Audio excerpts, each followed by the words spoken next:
Okay, here for the daily with Isabel. We're going to talk about Adrien Rabiot. We were just chatting off air, Isabel. This feels like we've gone around the houses on this one a fair bit. Yeah, I feel like it's been going on. I think it started under Solskjaer in like 2019 and it's still going on now. But yeah, it's been going on a while. Ex and Manchester City player Adrien Rabiot was in their academy for a few months. If you can't make it at City in 2008, dearie me. Interesting character because he ran down his contract at PSG, fell out with them. They refused to play him. His mum, Veronique, said he was a slave and imprisoned and all this kind of dramatic stuff. And then he seems to have been looking for a transfer out of Juventus for every year of his 5 years at Juve. It seems, anyway. Yeah, well, it's a weird one, isn't it? Because I mean, he's a decent player. Like he's got something about him. Um, I think Newcastle have also been looking at him recently. Whether he'll go, obviously, like we said, I mean, he's been looking at United for a while and nothing's really happened. So obviously, it's rumours, but I mean, I don't know. Will he come? I think as well with Rabiot, like he doesn't fit Ineos's new. They're kind of going for this new age group that they want, and he doesn't fit into that. So Yeah. that's my only kind of thinking into this. You know, will he really come? I don't know. Yeah, he's a slightly different profile of player Yeah. than United have already. I mean, he progresses the ball through carry and passing much more than any of our other midfielders. It's obviously an area that Kobe Mainoo really needs to develop. He doesn't do a lot defensively, really, but he's good in the air. So it feels to me like he's slightly different version of Casemiro, honestly, with maybe better passing.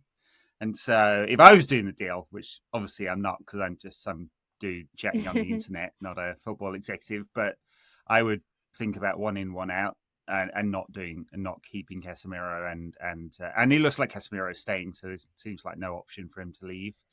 I guess the other question with him, if you were saying, hey, it's a 1 year contract, we want another body for the year, sure, we'll pay you massive wages because he seems to be demanding them.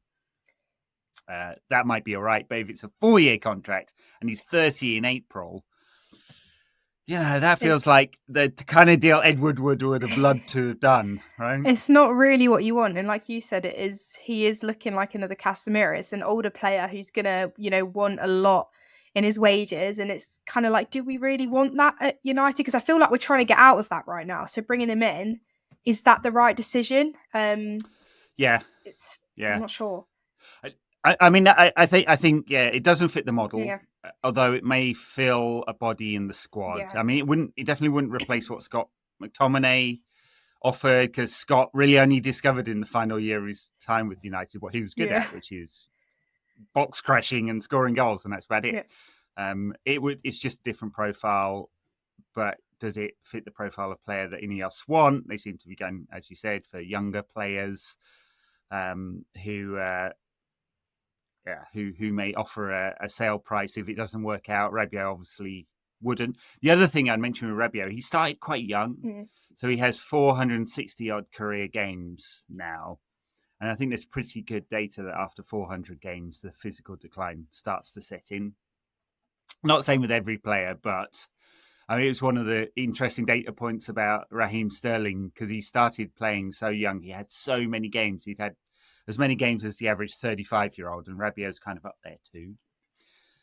And so if I was looking at it, I'd be going short contract. Yeah, not a Yeah. 4 year. No, No, otherwise you're in kind of Casemiro territory. We're all going in a year's time. God, what yeah, happened to this guy? He used to be able to get around the pitch, and now he can't anymore. yeah. That is it. I think it would be just to fill a position. Realistically, it's not that no one wants him here, but I think it's more of course, we prefer to sign a new younger midfielder who's got a bit of experience, but is willing to put everything into this team. I don't think Rabiot is going to be that type of player that's going to really throw us all into it. So it would, for me, I think, just be to fill a position for a year or so. I definitely wouldn't bring him in for longer. Yeah, and then that probably doesn't fit with what he's probably looking for because Exactly. this will be his last big contract, right? Yeah. And he's apparently turned down Saudi Arabia Hmm.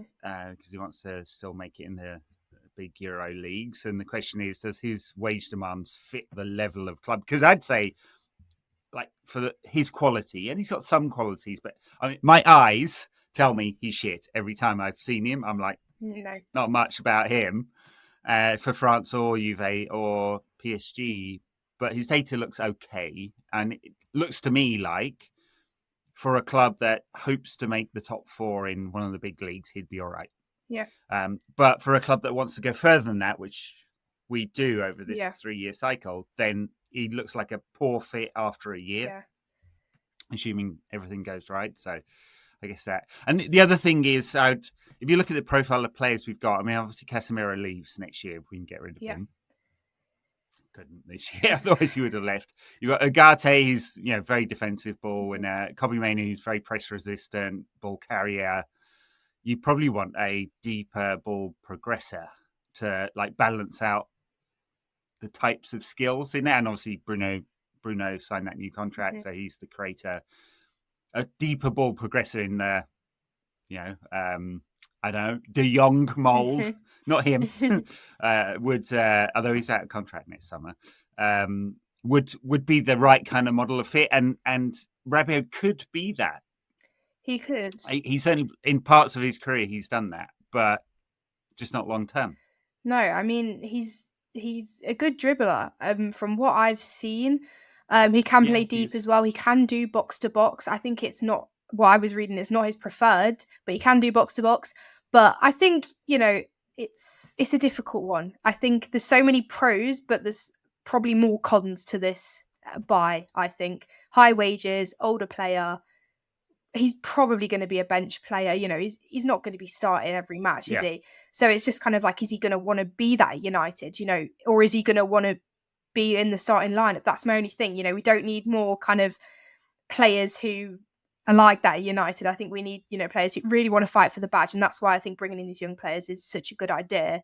I think at United as well, I mean, this is probably like, I think everyone thinks this, but we really should be signing good play. And it's not that we've not signed good players, but I just think we're looking at Rabiot. Like, out of anyone we could have signed this summer, like now we're looking at Rabiot. I just think it's just a bit disheartening. Well, of course, it's not clear that we are looking at Rabiot, and this is like his agent, his mum, who's quite vocal, is obviously shopping him around Europe because he's a free agent and he can join anyone outside of the transfer window and looking for the best. So what do you make of his mum then? Because she's had a history of being really vocal. Yeah, you see, I've not seen too much about this, but I've heard a couple people mention it, which I think it's a bit weird. I'm not going to lie. Imagine your mum never negotiated a salary for you at a job. It's just a bit weird, isn't it? Imagine your mum being like doing all your business for you. I don't know. I think it's a bit weird. At my age, I'd be embarrassed by it. To be fair, and nothing against my mum, of course. Just, if she was negotiating my salary or something like that, it would seem a bit weird. Yeah. But I mean, it's not uncommon for players to keep it in the family. I mean, Neymar did that with his dad for years. Doesn't Marcus Rashford have some representation within family as well? Or maybe making that up. Harry Kane's brother is his agent, literally his only client. I mean. I haven't got a brother, so I can't rely on one to be my agent, or the other way around is probably more likely.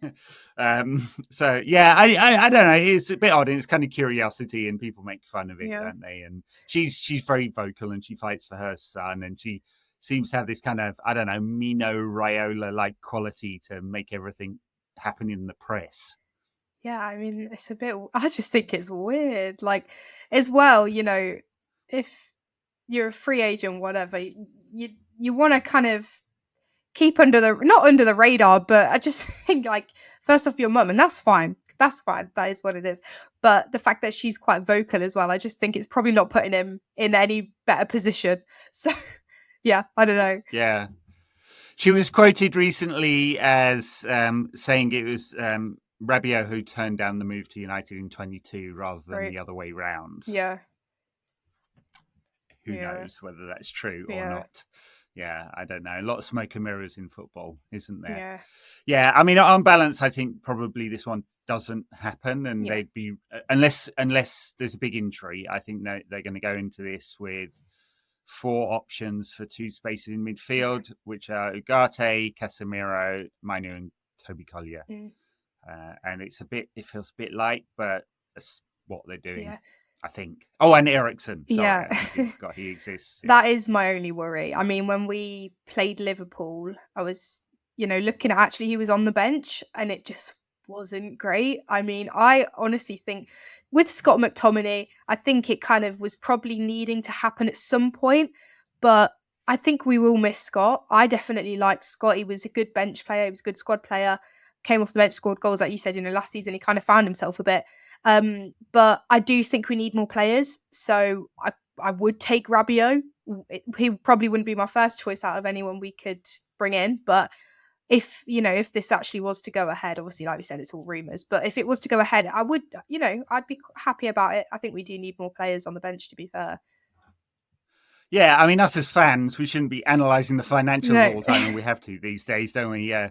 Although, I mean, finance is important in football, especially financial regulations, and you have to meet those. And Scott probably wouldn't have been sold otherwise, would he? I mean, just because you can book all the money this year, and that equates to like £150 million worth of spending this year at least. So, I mean, it's advantageous to do that. But I find there's a lot of disingenuous commentary around that, like blaming PSR for the way you behave as a club, and it's not true, right? So Newcastle seem to have blamed it for selling younger players, or Eddie Howe did. And so did Maresca at Chelsea, said we had to sell these younger players to the financial regulations. And then Villa put out a statement today blaming PSR for their ridiculously high prices for the Champions League game, 97 quid. And this is all this totally disingenuous. Run your club properly, and then you don't have to do that shit. So anyway, sorry, going off on a rant about financial regulations there. It's true. But like, you have to think about it, because if he wants 300 grand a week, Rabiot, that is and what's that, 15, 17 million pounds a year or something like that. It's like 5% of our wage bill, right? So it's not really sustainable, is it? It's not really. You can't keep, there needs to be like some players like that in your squad, but you can't sustain them as bench players anyway. No. And if you have Casemiro on the bench, Marcus Rashford possibly on the bench, and then bring in another one who's another squad player, and they're 3 of your top 5 earners. Yeah, it's bad. Yeah. It is. Yeah, that's why I suspect it probably doesn't happen. Yeah. And United will, if we're desperate, we'll look in January at younger players, and definitely next summer 1 or 2, given that Casemiro and Eriksen go, probably 2 midfielders. Yeah. Well, and then we'll see how Toby Collier does. Well, that's it, isn't it? I mean, he looked decent. I can't remember which match he came on in the first time now, but he looked. Well, yeah. I mean, he played a few the summer games. Yeah, right? yeah. And then Liverpool. Yeah, I mean, he looked decent, but again, it's a young player. Like, you can't put it all onto him, can you? This is why I think we need experience, but younger. But is Rabiot the right guy? I don't know. I mean, Toby Collier, there was Steve Ralston in MEN did a long piece on him with some quotes from one of the Brighton youth coaches who were like praising him to the skies, and had a lot of nice things to say to him about his development and what a good trainer he is and how he learned new techniques and skills. And so I have good hopes for him. It's like on the eye test says, not sure. Especially haven't seen him at youth level. It's just a completely different game when the speed of the game seems to jump 25%. So we'll see about that one. But he's got something about him. Potential. And I think that's what, we need. But again, it's just that, when you see Man City bringing off whoever they've got on their bench and Liverpool's bench, but then you look at our bench and it's like it's just annoying. Yeah.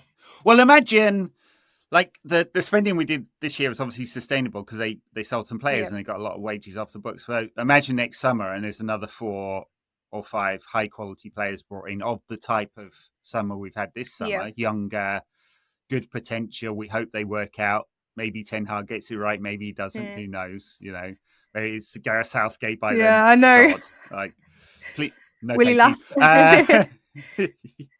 he last the rest of the season? Yeah. But let's be positive. Like another summer like this summer, which was our best summer for a decade. Yeah, it was right? pretty good. I think. We'll be in a good position.